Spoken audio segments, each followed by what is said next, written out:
Yeah! Yeah, want to give a shout out to all people out there. Make some noise to Lucro and Screaming Brain. They got 10,000 minutes of interesting topics.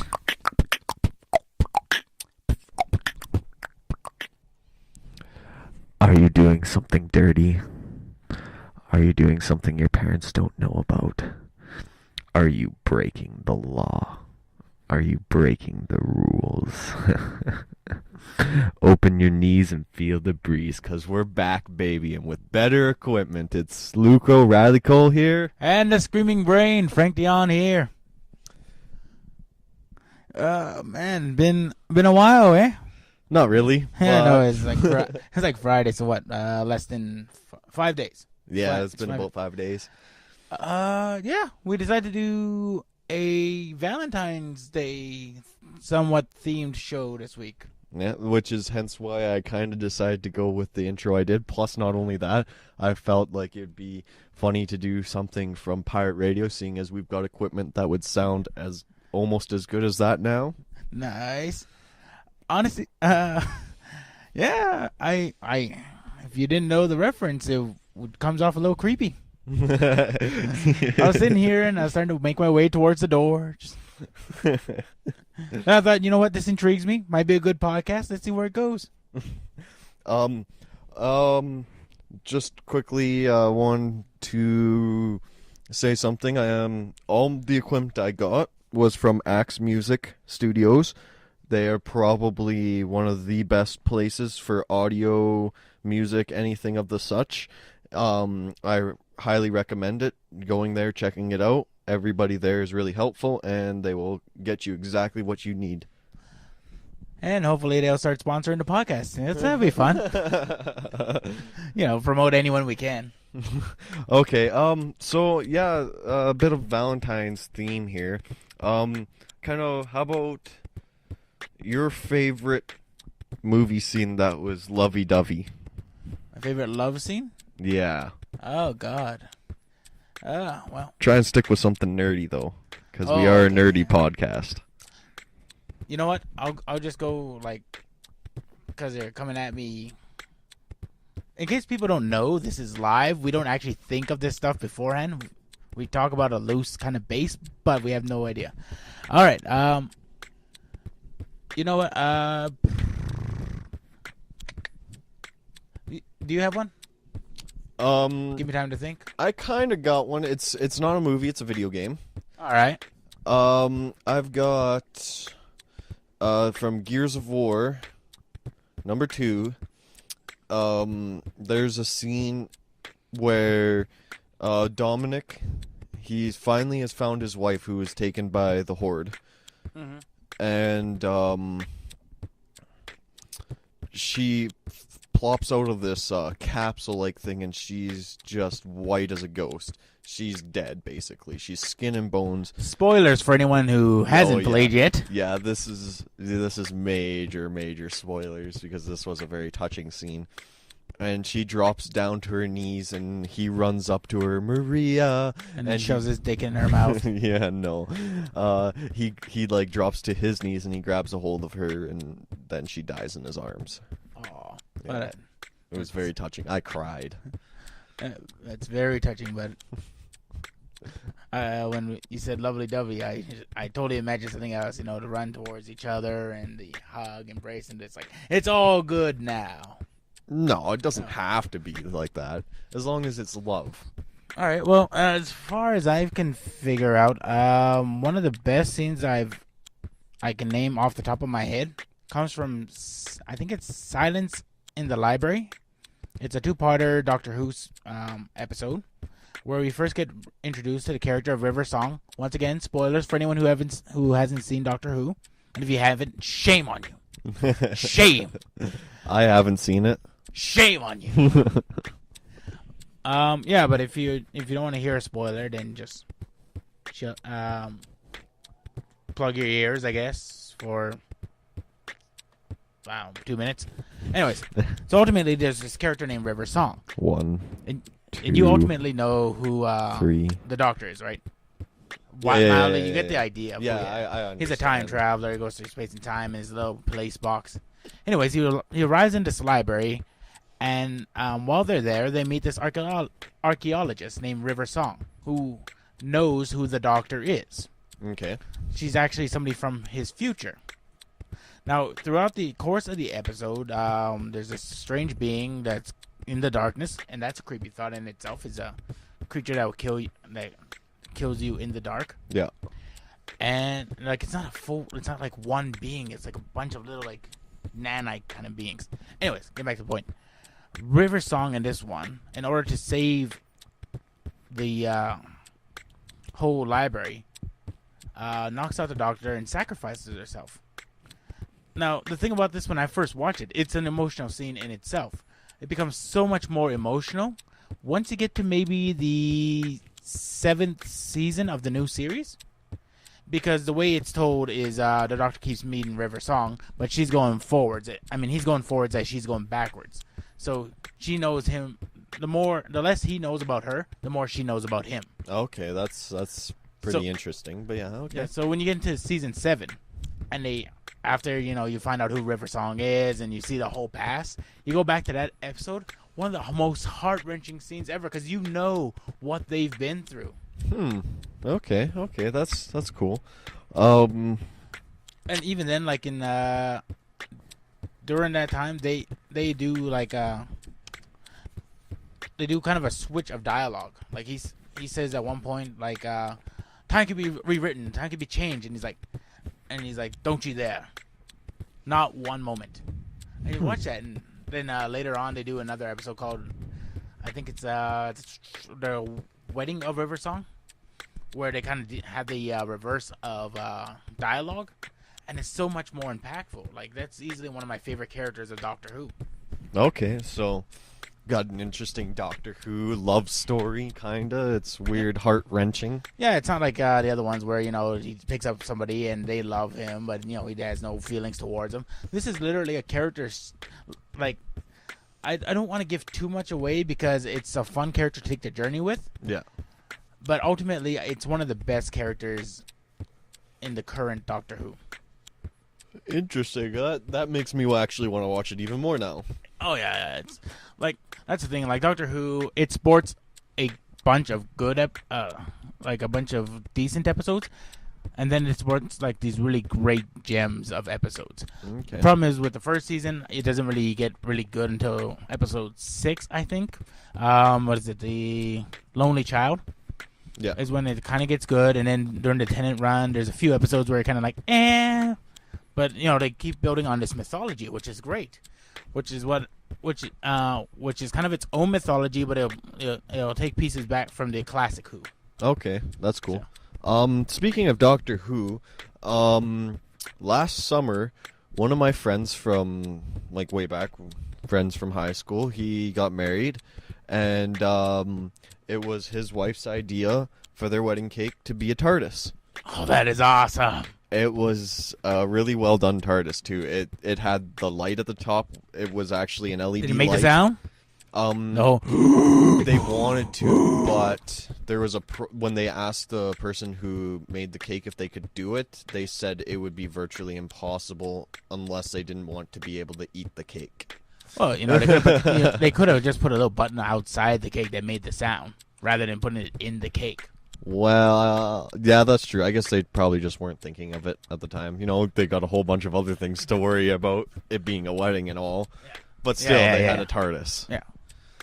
That is friggin' awesome. Like, for my birthday's coming up soon, what I would love to get is a Dalek cake. You know who the Daleks are, right?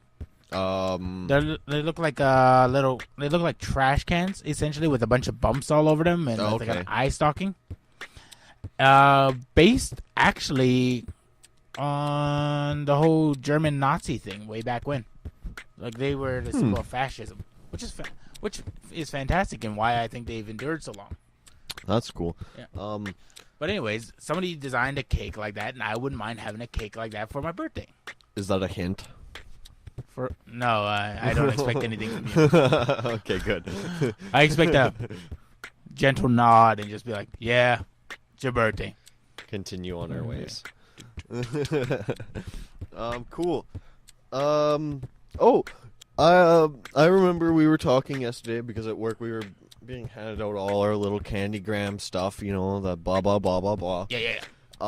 You were mentioning on our break some of your tradition kind of for Valentine's Day, like It's music. not really a tradition. It's just like music I love to listen to during Valentine's. Yeah. Ultimately, like over the course of the year, there's so much music that gets pumped out, and occasionally I kind of get sick of how generic most music is. But on Valentine's Day, it's the most generic. Like you have songs where it's those real power ballads about like and I kind of music. Yeah. And every time I listen, I'm just like, look, I love these songs. It's like Christmas. There's songs I like during the rest of the year, like the Christmas songs I enjoy during the rest of the year. During Christmas, they're all overplayed. So with Valentine's Day, I was thinking about naming some of the songs I like that I listen to on Valentine's Day. Cool. Okay, what are they? All right. One, Love Hurts. Good choice. I just like the idea of like it is an emotional song, but it sounds more like what somebody would sing right on as they're cutting their veins open. Love hurts, loves. I might be misunderstanding what the song is about, but ultimately that's what I imagine whenever I hear that song. Fair enough. Love Stinks. Then there's another classic Valentine's Day song. Casualty of Love. It's from the Wedding Singer musical. Oh, okay. Ultimately, he sings about like it's right after he broke up with what's her name, Linda. Yeah. And then he's hosting his first wedding, and he just loses his shit and just starts like, "I'm a casualty of love. Love's a hoax. Watch it bleed. A pinata full of fleas." And basically tearing that apart. And of course, for for love songs, you can't go wrong with a Weird Al love song. No, of course. What is it? One More Minute with You. One of my favorite ones is where he's listing all these things he'd rather do than spend another minute with her. Or I'm So Sick of You is another one. Or there's one I recently heard that I absolutely love, which is it's a song about how he's realizing that his girlfriend no longer loves him because she does all this weird shit like throw piranha in his bathtub as he's taking a bath.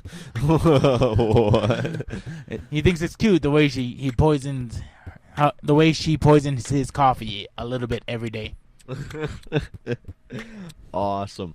For me, my Valentine's routine, because normally I either end up getting dumped before Valentine's Day or I don't have a girlfriend at the time. So I'm taking my vengeance out on women as a whole on Valentine's Day. That's right. We'll be roaming the streets tonight.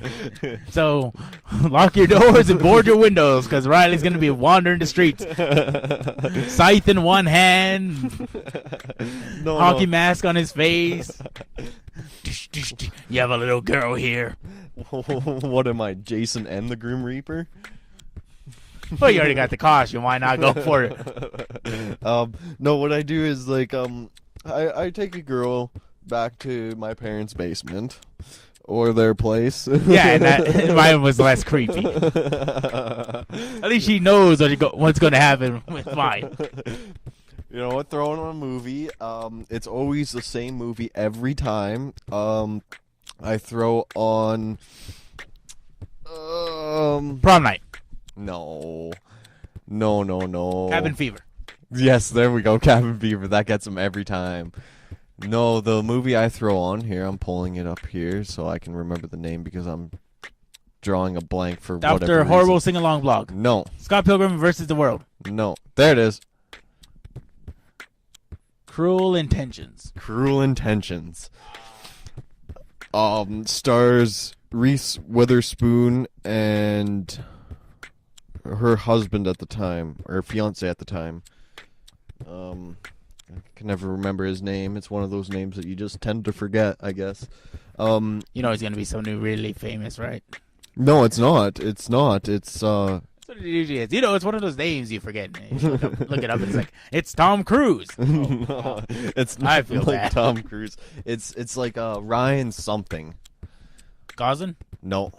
Reynolds? Those are way too famous. Felipe? Yes, there we go. The mildly yeah. famous that you tend to The forget. knockoff version of Ryan Gosling. Yeah, basically. Yeah.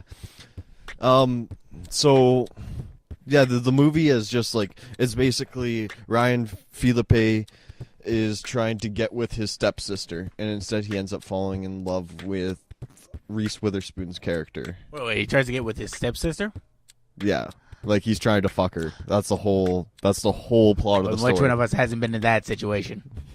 Well, I definitely haven't, because I don't have a stepsister. But either way, the movie somehow works for women every time. Not lying, you throw on that movie, you're gonna get laid. Not only that, but it has... Oh, Riley, I just love how he ended up not going for incest and just went for that girl. Oh. That's a real man. It works. Because throughout the whole movie, he's always getting with random chicks, and he puts women in the mood. Ryan Philippe puts people in the mood for sex. He just does it. So instead of playing a little Barry White before an intimate night, just throw on a little Ryan Felipe. Yeah, exactly. Just a slideshow of it. It's not even him doing any specific thing. He's just like those glamour shots of him just showing off the abs. So yeah, I want to give a shout out, thank you to Ryan Philippe. Thank you for being the star of Cruel Intentions and making my life so much easier. I'm sure you appreciate it. That is exactly why you put out that movie. I'm making this for Riley Cole. I know he's probably what, 11 right now, but yeah, that would have been pretty close to that age. But that movie also had one of the sexiest girl-on-girl scenes in non-porn movies. It had a short list. Yeah. But it was like considered like one of the sexiest scenes. It was Michelle Gellar, or whatever the hell, Sarah Michelle Gellar and Reese Witherspoon making out. I don't know. I know who she is. Not Reese Witherspoon. Sorry, it wasn't Reese Witherspoon. It was who did she make out with? And you know Reese Witherspoon. She was Monsters vs. Aliens. Yeah. No, I know who she is, but I don't identify her with one single role yet. Either way, I can't remember her name either. She's one of those other ones that's semi-famous but not really. Yeah. But yeah, it was an awesome scene. Nice. Ooh, that's gonna get added to the scenes for Valentine's Day. That one, because that one was sexy and it was kind of lovey. Well, the whole movie in general. We'll just throw that. At 11 years old, you just had it on a loop. That's how I learned what masturbation was. Yay! And you know, the movie theater audience were not too happy. No. But I mean, like, especially when it landed in that woman's popcorn. If Pee-wee Herman can do it, I can do it. And don't forget about Fred Willard. A lot of people do it. You know what I don't get? Huh. Specifically with that kind of thing, it was a porn theater. He's not sitting there watching, like Bambi or the Lego Movie. That would have been way funnier, but yeah. It's literally it's a porn theater. I mean, call me crazy, but I don't know. I've never known anyone to say, you know what, this was a very well made porno movie. Made me question the very existence of my being. And that's another question. Why can't they do that? Why can't they treat porn movies like actual movies? Because they don't have the budget. And that's the thing. You don't even have to have a budget to do it. Because all people want is to jack off and then turn it off. Well, that's the thing. That's the thing, though. If you can find a way to find a happy medium between, like I'll be honest. Whenever I'm watching, I'll do my 15 minutes, and then I'll shut it off, and then because the next scene is just the next sex scene. Yeah. Which is great, but I actually I like a porn with a plot. After the 15 minutes are up, you watch a bit of a plot, say 15 minutes, you reload, and then you go for it again. So you're a Kevin from the League, basically. Yeah, I guess. He has the only way he is okay. So it's a TV show on FX. Yeah, I've heard of it. Okay, so the only way he can masturbate to porn is if it has plot. That's the only way. Well, it's not the only way. I'm not. Okay, well, I'm not crazy about it. I'm just saying, like, why can't a porn movie actually do that? Why can't there be like what do you call it? There's recently a movie, Pirates, I believe it's called. Pirates. And actually, I haven't watched it, but my friend was telling me, no, oddly enough, the movie itself is actually a very good movie with a lot of graphic sex scenes. Oh, is that like the funny the parody of Pirates of the Caribbean? I don't think so. I think it's kind of like I think like it came out around that time, but I don't think they're specifically spoofing that. Oh, okay. Because I know for a while, like right around that time, there was a big thing on spoofing TV shows and movies. Yeah, like this is not The Big Bang Theory. This is not The Simpsons. This is not The Real Housewives. Yeah. So it's not like that, but it's. Yeah. Well, you know, it's hard for me to say because I never actually watched it, but just the idea, like he said, look, I'm not. That's a weird thing. Like if it has an okay plot, I'm actually kind of interested in that idea. It's just like, and then you know, if they keep making porn movies, you just keep exploring that. Yeah. Oh, did you know that there is a Scooby-Doo parody? Yes. Oh my god. There's also a Family Guy parody. Yeah. Well, great that we're talking about porn. Well, of course, it's Valentine's Day, the one day you should be talking about porn. Everyone knows this holiday is just about sex. That's true. Either It's with not even a yourself or holiday. somebody else. It's not even a holiday. But yeah. Oh, Yeah, because if boy. it was really a holiday, would they give you the day off to do all that? Exactly. We understand that some people need to take an entire day to bed their wives. So take the entire day off. Yeah. That'd be really awesome. take her out and do it right. That would be amazing to get paid. Work for really that. hard to get that rusty wagon wheel. that dusty sheriff's badge. The old brown eye. And don't forget, if the river is red, take the muddy path.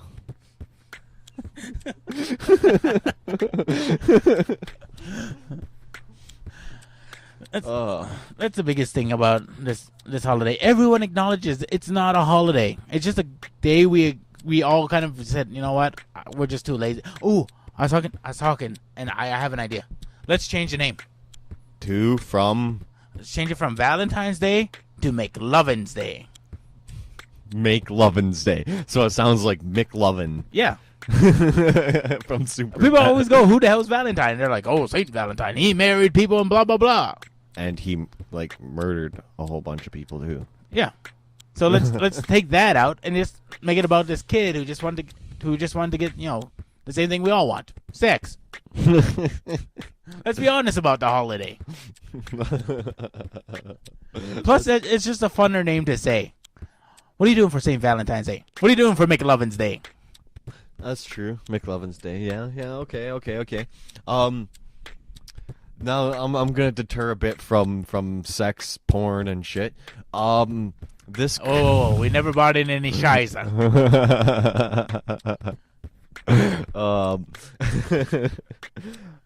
Oh no. No. Our picture is done. Our picture is done, you say? Our picture is done. Do you have it?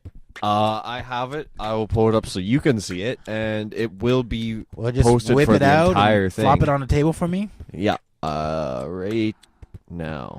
There it is. Oh, look at that. And this only took her a total of, I think, 1 to 2 days worth of actual working between her job. I love my character. It looks like, I don't know why it doesn't look like he wants to devour my head so much as just like, so how you doing? And I'm more than willing in this picture. Just tongue already protruding out. Like I like it though. Like I like a brain with a mouth. Yeah. No eyes, can't see anything. Just hey. Ah!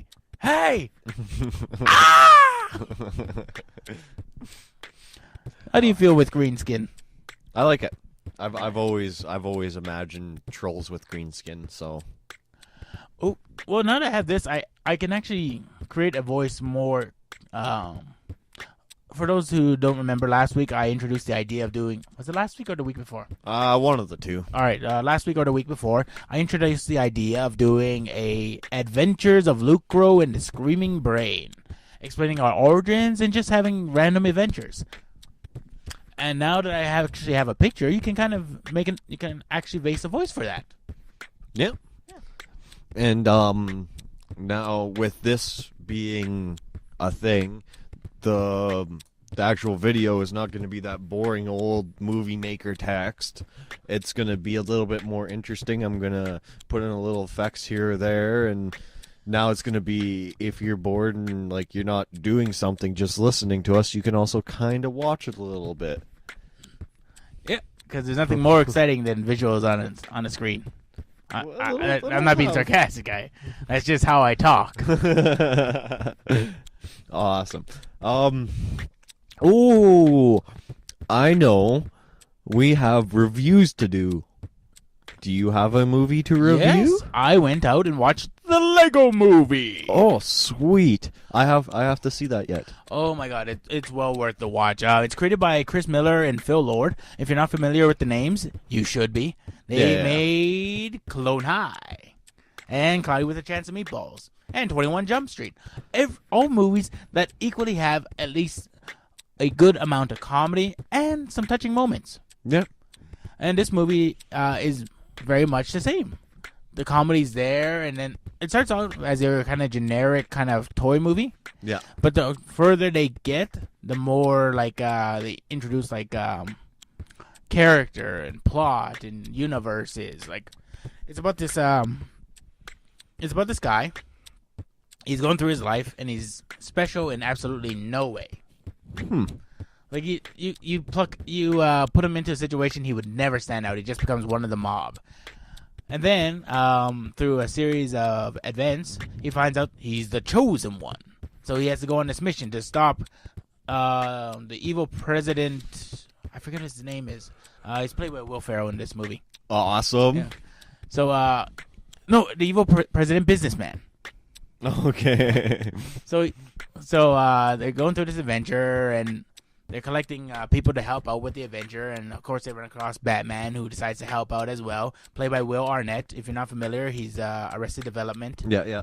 And he's on a new show called The Millers. Yeah. But anyways, so they go on this whole adventure trying to stop the evil president businessman from freezing the world with this the Kragle. And when you find out what the Kragle is, it's funny. So I want to save that joke. Ultimately, the show is well worth the watch. The ending has a very touching moment. I would say on par with like Toy Story 1. Oh, wow, really? Yeah, honestly, this movie is like, without giving too much away, the story is good, the score is good, the characters are well developed, the animation is fantastic. It looks, I want to say like it, like those stop motion Lego animated movies they make. Yeah. It looks like a really good version of that, and there's a reason for it. And when it plays into like the ending. Okay. Which is what I love about it. It's not just a thing where you're just kind of like, oh well, eh. And what really freaks me out is it's all CGI, but it really looks like Lego. Cool. That sounds like it. So it is stop motion. It is. Right? No, it's computer animated. Okay, so it is. But the way it's done, there's little moments where they kind of have that shifty move. Oh, you're just kind of seeing like it's like a stop motion. Yeah. It's kind of like when you play the Lego games. Yeah. And when they build kind of stuff, they kind of like. Yeah, they throw all the bricks everywhere, going crazy. Yeah, it's a little like that. Okay. Like they don't move absolutely fluid. They move like Legos would. It's not like they have like magical arms that can just like. Yeah. Okay, that's cool. So yeah, I'd recommend that if you're looking for something to watch. This weekend, of course, comes out the remake of RoboCop. So I'll be checking that one out, and I'll give you a review. I'll give a review next week. Awesome. Okay.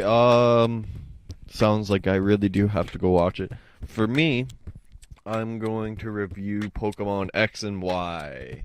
Oh, the new one. What do you call it? No, wait, is that the game or? Yeah, it's the game. Because I know they came out with a TV series with the same name now. Yeah, it's based on the Kalos region.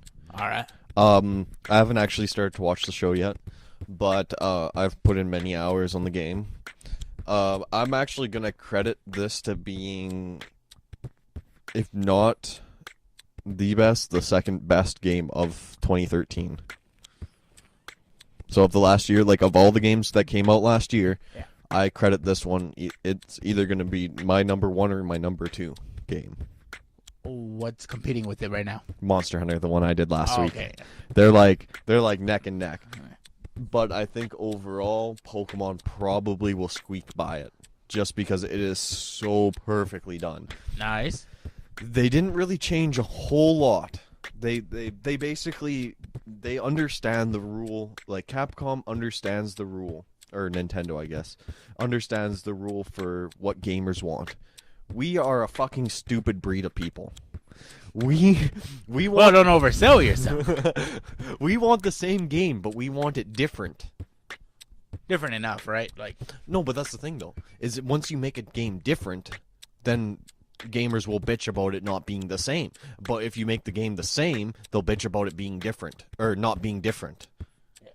that's what I'm saying. Different enough. Yeah. Okay. Yeah. It's sort of like what do you call it? How sitcoms today are. People say they're absolutely new and amazing. They're not. Yeah. No, they're They're the same basically story the same. that's been told. Like the Yeah. the things that are actually new and amazing have very little viewership. It's just the only thing that makes sitcoms new and amazing is just it's different jokes. It's jokes that appeal to our age versus Friends, which jokes didn't really appeal to us. Well, look at it. Like I grew up in the Friends era, so Okay, well, yeah. I honestly I didn't get into the show until say I don't know what season it was, but there's a joke that just absolutely killed me. It's an episode where Joey told a director that he was uncircumcised, so they spend the episode trying to make fake foreskin for him. Yeah, I remember that. They use the baloney and stuff. And then at the end it falls off, and that joke was good enough to get me like watching. So Yeah. but that's the thing. Like nowadays, my biggest complaint about sitcoms is specifically the characters don't have overarching episodes. By then I mean like a plot point will be brought up and you're like, oh, this is interesting, but then it's resolved within the same episode. Whereas it's something like if you had something like Will and Grace, Will gets mad at Grace and kicks her out of the apartment, and she actually gets kicked out, Yeah. and it carries over the course of a year, rather than just being like, oh, well, that was a fun little episode. What are we doing this week? That's one of my biggest problems with Big Bang Theory. Like, I like the show. I'm not saying, like, I don't like it. I'll still watch it every day. It's still very funny. But at the same time, I'm like, these characters need to grow. How much longer can we sit there and watch Penny hoe and hum about, like, if she will admit that she wants to marry Leonard or not? Well, they already kind of went through that where she asked him to she marry, and then it was because she was too drunk. Yeah. Well, that's what I mean. That was this season, was it not? That's what I mean. Like, if you want to do something interesting, deal with that, and then let's have like Penny's career takes off.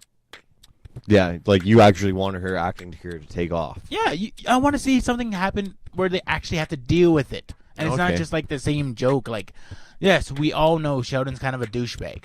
Yeah. And it's not his fault, but at the same time, do we have to keep like that's the most interesting storyline now, because now he's dating somebody who's actually challenging him and causing him to grow as a person. Yeah, well, that's change. I know, and that's what I'm saying. Like, that is the best written character of the show. Oh, okay, yeah. You had Howard, who kind of went through that earlier, and that was cool too. Right now, Leonard, Raj, and Penny. Well, even Raj went through it. Now he can talk to women. Yeah, like that's the thing. They have the and that's the thing that happened over the course of a couple of episodes, which I really love. Yeah. But the problem is, like, for the bulk of the entire show, you can tune in now, and ultimately, you don't have to have watched the previous seasons to enjoy it. And I think the idea of building a continuity is much more fascinating than just building like episode to episode. Yeah. Okay. Well, anyways, let's get back on back to Pokemon X and Y.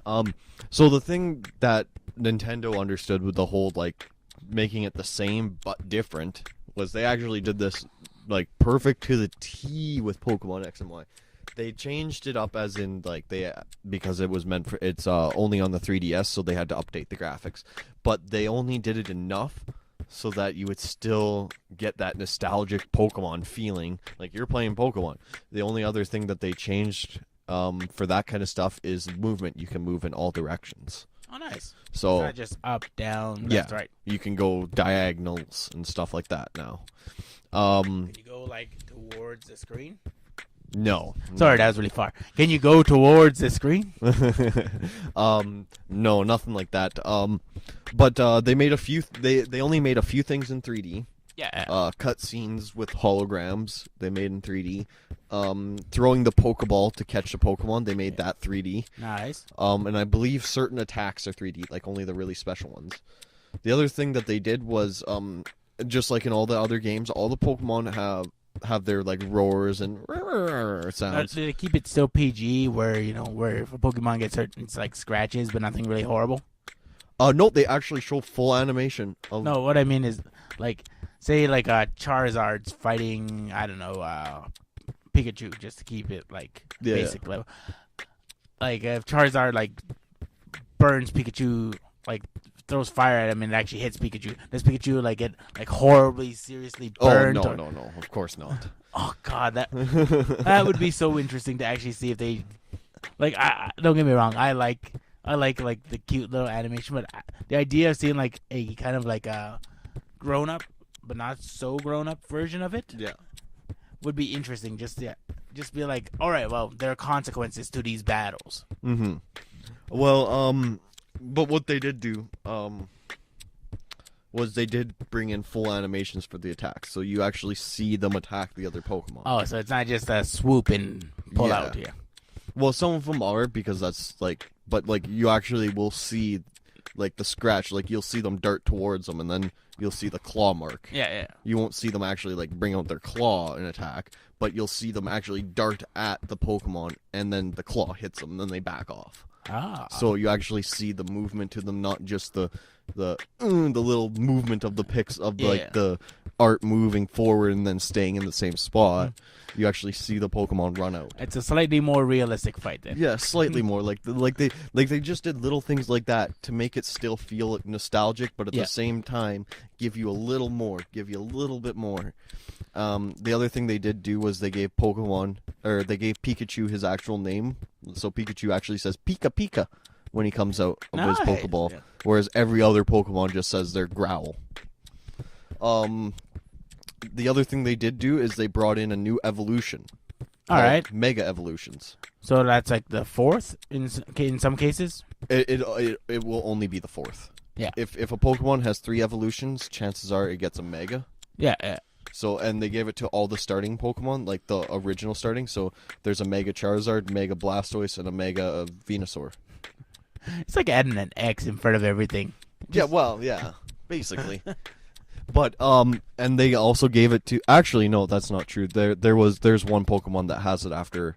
There's 2 Pokemon that have it after a 3rd evolution, like have it as their 3rd. Gyarados gets his, and Lucario also gets his, because they're like major plot points from the original anime. Yeah.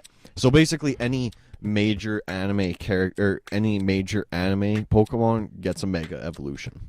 Except no new ones though. All right. And they introduced a new type called Fairy. It's an actual category now. It kills dragons. Oh, okay. Because they had Did they shoot rainbows? They have a move called Dazzling Gleam, and that kind of shoots a rainbow. Does it play a nice disco hit as it's going? No, it doesn't. But yeah, no, they rebalanced everything. They made it. They made competitive play a lot harder and a lot more. Like, you can't just run all dragons now, because then somebody runs a fairy to counter it. That sounds so weird. Just a name. Oh, and Mr. Mime is a fairy. Get out of here, Mr. What? I would never have guessed. Mr. He seemed like a rock Pokemon to me. He's psychic. You sure fairy. he's not electric? No. But yeah, so I don't know. The game just seemed it was perfectly done, and every single Pokemon is in the game. They opened up a thing called the Pokemon Bank, which for $5 a year, any game that's on DS and up, you can, any Pokemon you have on it, you can transfer it into your bank, and I believe the bank can hold like 90,000 Pokemon or something ridiculous like that. So you can basically store any Pokemon from any game and transfer it to X and Y and Z when they make it. Nice. Yep. So that's my review. What would you give it out of 5? 5. Nice. And your Lego movie? 4. 4. Yeah. Yeah. Pokemon is definitely going to be 100% for me. Nice. All right. Well, those are our reviews for the week. So check them out if you want to. Someday maybe we'll review something that we hate. Actually, yeah, there's probably a few things that I could review that I hate. But that's what Hatred Corner is for, right? Yes. Yeah. But we can't do that this week. Oh God, it's yeah. Valentine. And it's about love. It's about peace. It's about like chloroform and cruel intentions. But no, actually, you know what? Next week we will have to do like 3 Hatred Corners, because next week, that's the week after everybody's all gotten their hearts broken from Valentine's Day, so everybody's in a pissed off mood. And you have kids who never got a Valentine's because they're not liked in class, so they go on those horrible killing sprees. Yep. Awesome. So other than that, looks like we have about enough time for maybe our battle. Oh, right, the anime versus superhero. We introduced this last week. Basic idea is we both pick a character and see what would happen if they battle. Yep. And here's a question I wanted to ask. Do you want it to be within the same genre, or do you just want to choose 2 random characters and discuss the battle? in the same genre, kind of it balances it out a bit, but I don't think Well, it that's really the thing. matters. To me, it equalizes. Like when we did Wolverine last week, they were somewhat equalized. Yeah. And just the idea of being like, all right, well, I'm gonna choose this character and let's see what happens with him, and then we just take it logically. Yeah. It's fun. Yeah, I like that. All right. So, mine, I think for genre, let's go with martial artist. Now, do they have to actually fight with martial arts, or do they just know martial arts? I'm gonna say, and yes, Batman would count, because he technically uses martial arts in his fighting. But yeah, if we're going by that, I mean, he counts for a bunch of things. You know, he's a detective, so you could use him in any detective battle go with. He's a superhero, technically. He's a vigilante. He's an anti-hero. You know, he covers such a large range. It's hard to just be like, it's hard not to choose him for anything. Yeah. So, but as long as it's like, it has to be implemented into their like obviously a superhero that, okay, he knows kung fu but he never uses it, probably I would say no to. But all right, yeah. I would say go with someone that actually uses martial arts on a decent basis. All right. You got one in mind? Yes. What do you got? Kato from the Green Hornet. Okay.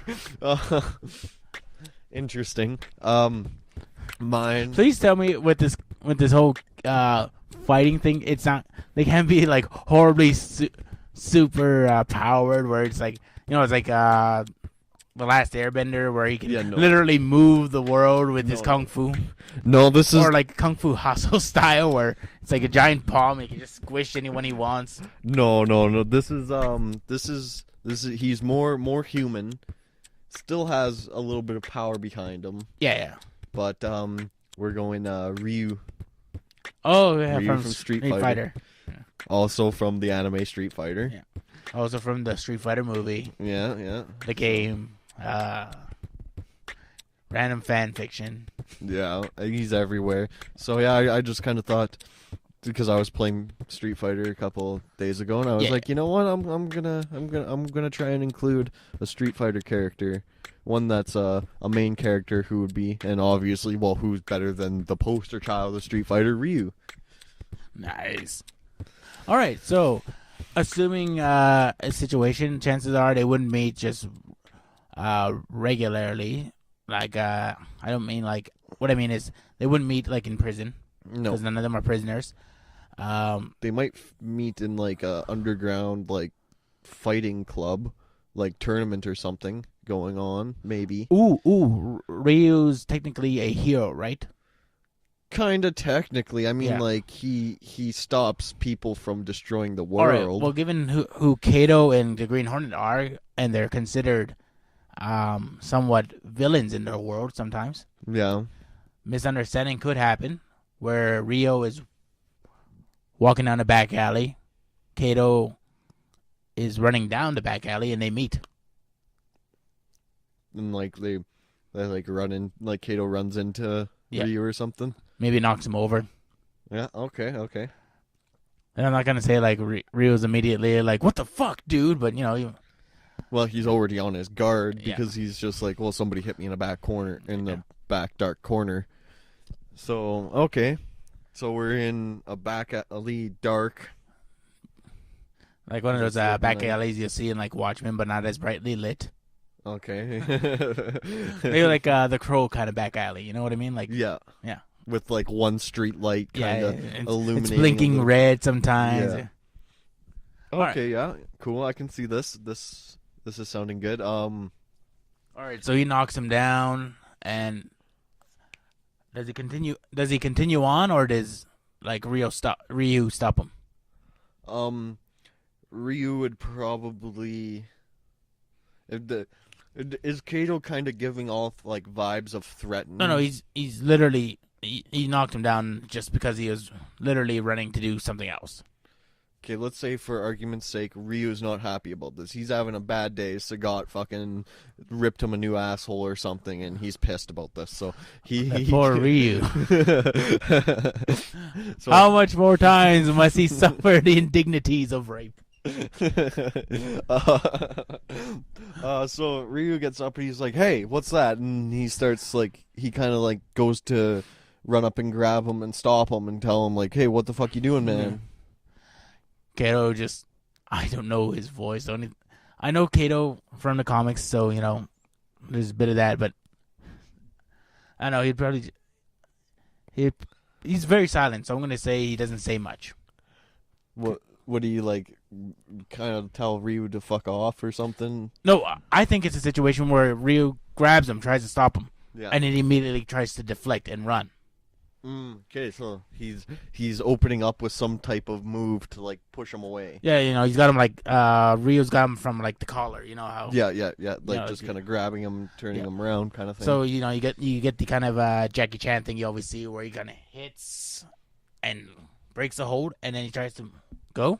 Okay, so from there, Ryu is now pissed that he went to stop somebody because they hit him, and now they've like punched him and started running away. He's probably going to Tatsu towards him, which is his spinning whirlwind kick. Yeah. And that has so he would be coming. So let's say Kato's running and he's in the kick, and it's kind of like a buzzsaw, like you see it's the Rock from Indiana Jones. Yeah. It's barreling down on him. He kind of jumps out of the way, so he's not going to get hit. So he lands there and realizes the fight's happening. Okay. So now we got a situation where they both agreed, all right, now we're fighting. So Ryu starts off in his normal stance. He gets his. Kato stands up and he's like, ah. Yeah. I'm not sure his moves, but First thing Ryu's gonna do is he's gonna shoot a Hadouken towards him. Kato obviously never seen this before. It's probably gonna. Actually, you know what? He could see pretty well.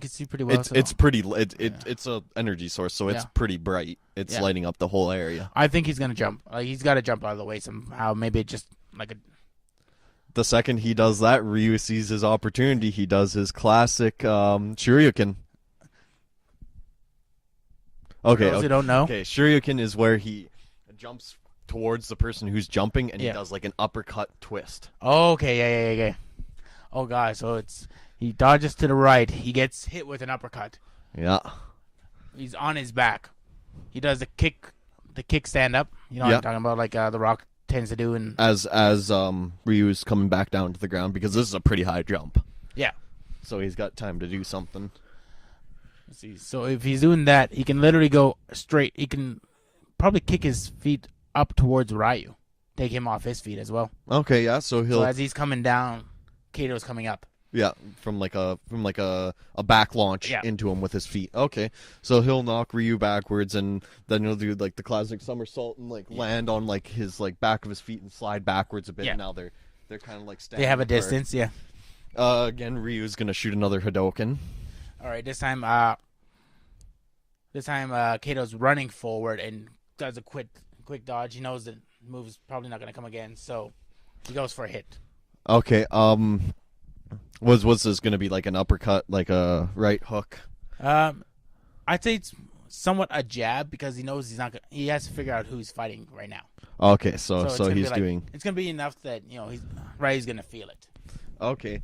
And how fast is Kato?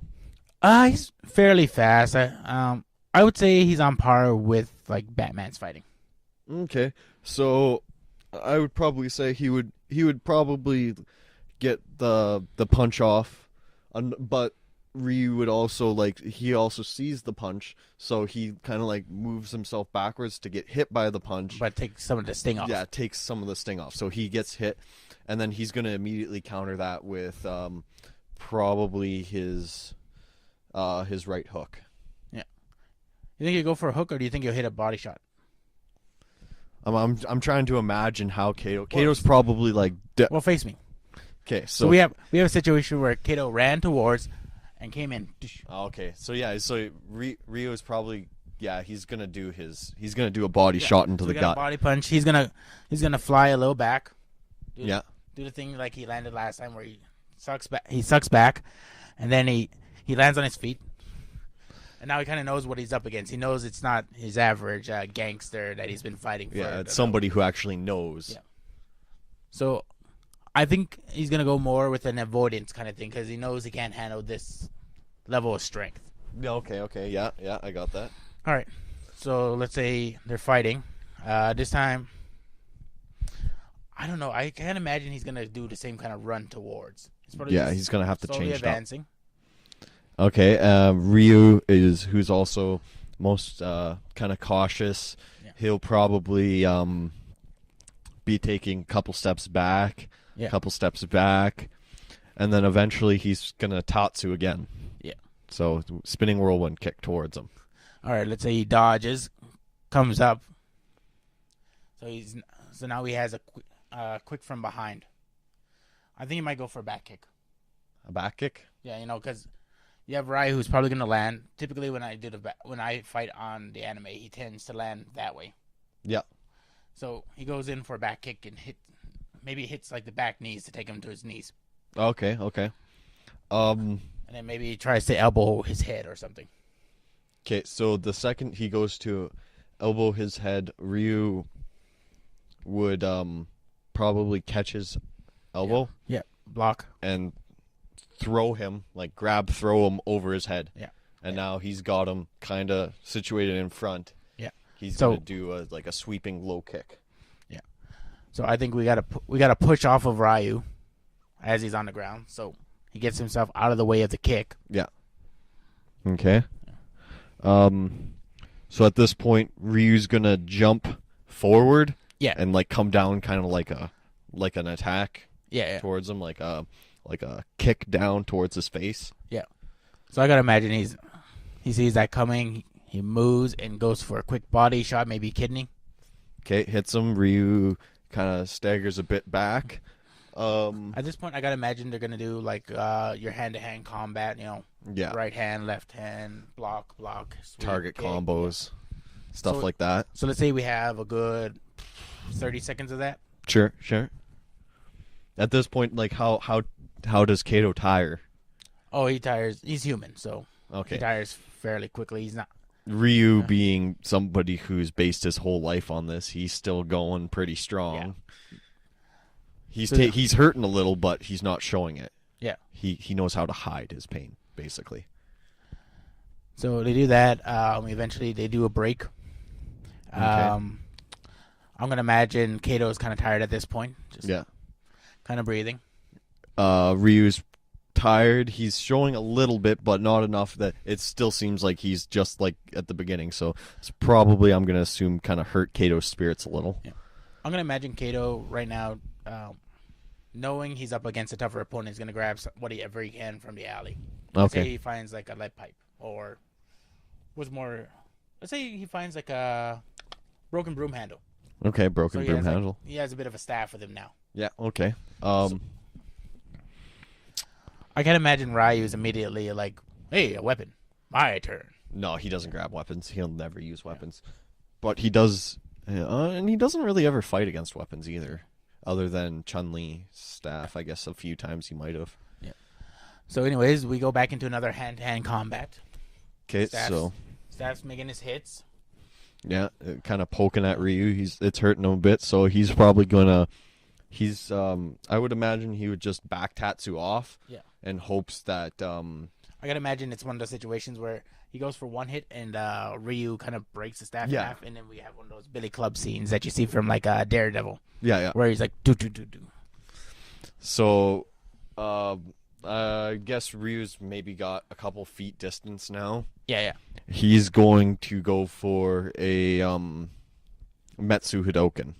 Oh, okay. At this point, so really strong. Basically, he's quickly channeling all of his power. Yeah. But he's going to shoot it way quicker than a normal Hadoken. Yeah. Now, where would you imagine Kato's at this point? Is he backed against the wall, or is he still really in the middle of the alley? I would say they're.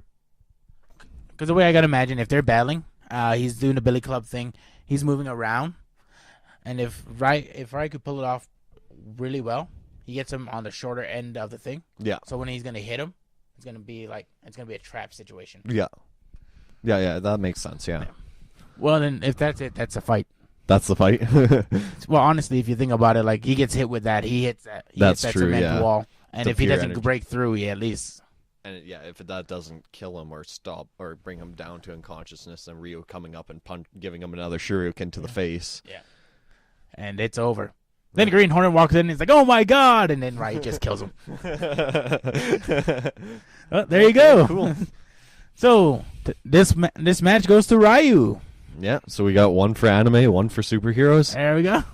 And see that, ladies and gentlemen, you can take it logically. You don't have to be a situation where like, no, he wins because he wins. Yeah. All right. Well, that was fun. We're at 57 minutes here. I actually want to ask you if you wanted to give the Adventures of Lucro and Screaming Brain a live performance, or because I'll be honest, I have a hard time writing scripts. Okay. The book of what it would be, like what I could do is there's a game in improv called Narrator, in which somebody is the narrator. Yeah. And then the actors do what the narrator kind of says, but provide their own character. So if we were to start this off, I'd go like, "Once upon a time, there was a little troll named Lucro." Okay. Say hello, Lucro. Hello. As you can see, Lucro is not the brightest or the smartest. In fact, he might be the biggest loser in this kingdom. I don't know if I fully agree with that. Enough of your foolishness for now, Lucro. Lucro deciding that he was hungry. Well, not really deciding, but realizing he was hungry. I think I need to get me a delicious warthog. He runs off, scouring the countryside, looking for food. Unfortunately, warthog was not on the menu since they all left to shoot Lion King. But he came across a clearing where he found a tree. A fruit tree, if you will.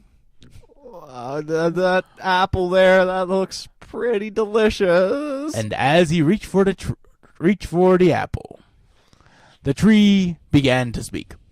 "Do not eat of my fruit, young Lucro.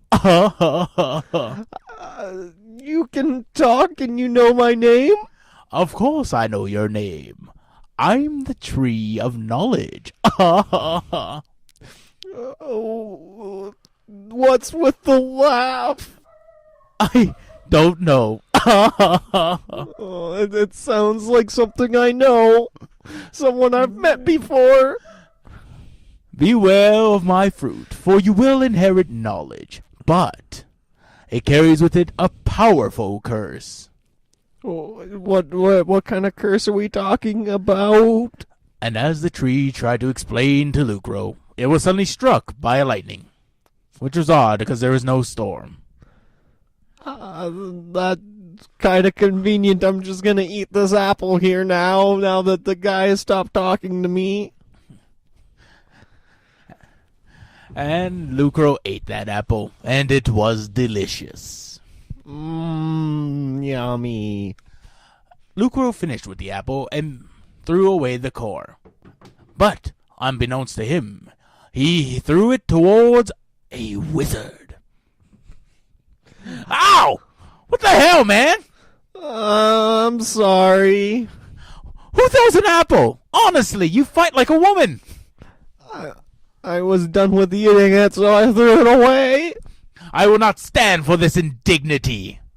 Prepare to fight. You don't really want to do that.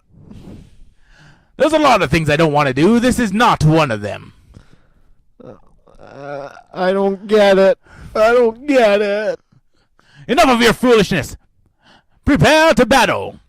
And the wizard throws a fireball at Lucro. What is happening? I'm gonna call upon the spirits to help me. Oh, spirits! And the spirits rose and began to fight. And I'm not really sure. How did the spirits help you, Lucro? I don't know either. They oh my God! I see them. They're becoming a tidal wave of some spiritual wave of tidalness. I normally just call them and then they show up and stare at me. Well, I guess they're helping. I guess they're helping you out this time. Okay. Oh my God! Look at that wave! Thank God I brought my surfboard. And the wizard rode that wave right towards Lucro. Oh, spirits, what are you doing? You're not helping me at all. But luckily, the spirits stopped right before they hit Lucro. Good. And the wizard was thrown into a bunch of jagged rocks. Ah! Oh God! Ah! Oh, my leg! My leg! Why? Why would you stop? Know this, Lucro. Though you strike me down, I shall rise. Ever stronger, my mind shall live on to haunt you forever. He's starting to remind me of a warthog. I think I'm gonna stop this and I'm getting hungry. But as Lucro tried to run, he noticed a little stem had wrapped itself around his arm. It was the brain stem of the wizard he had just killed. In cold blood, that horrible little troll. I'm sorry not to be objective. He was my best friend. I'm gonna miss him. What's this nasty? Can I eat it? I'm the screaming brain! Oh, you got an annoying voice. You're damn right I do! It's all the lungs and body that give me a real voice! I'm stuck up here! Stop it! Until you rectify the evil that you have done, I shall be with you forever and ever! I didn't do anything. You know what you did! He attacked me. And so, an unlikely friendship began. I don't want to be a part of this friendship. And thus continues the adventures of Lucro and the Screaming Brain. Awesome. All right. So that is the first episode of Lucro and the Screaming Brain. I hope you enjoyed it. We'll try and do some more next time. We are at... Whoa, we're over an hour. All right, so this is sign-off time. Till next time, this is the Screaming Brain, Frank Dion. And Lucro Riley Cole. And you have anything to say? Not really. No, I can't think of anything. Come on, give me a Lucro goodbye. That's all, folks.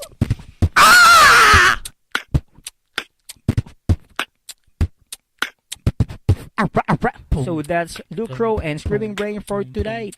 You heard it here first, folks. If you have any requests to discuss for Lucro and Screaming Brain, post your comments below and we're gonna hit you back. See ya!